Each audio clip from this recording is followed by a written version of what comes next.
Nagatid ng liwanag at pag-asa ang Benguet Police Provincial Office sa mga komunidad sa Tublay, Benguet sa pamagitan ng matagumpay na pagpapatupad ng Pailaw Project bilang bahagi ng kanilang patuloy na pagsusulong ng serbisyo sa komunidad at pampublikong kaligtasan. Isinagawa ang turnover ng 5 solar-powered streetlights noong Mayo 26, 2026 sa Municipal Social Hall ng Akop Kapongga, Tublay, Benguet.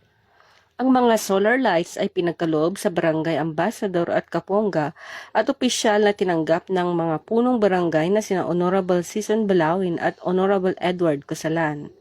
Pinaunahan ang aktibidad ni Police Colonel Janicia D. Bonoy, Acting Provincial Director ng Benguet PPO, kasama si Ginoong Mario Baucas, kinatawan ni Governor Melchor D. Diclas, bilang guest of honor and speaker. Sa kanyang mensahe, binigyang diin niya ang kahalagahan ng pagkakaisa at pagtutulungan ng iba't ibang sektor sa pagpapabuti ng seguridad at kapakanan ng mga komunidad.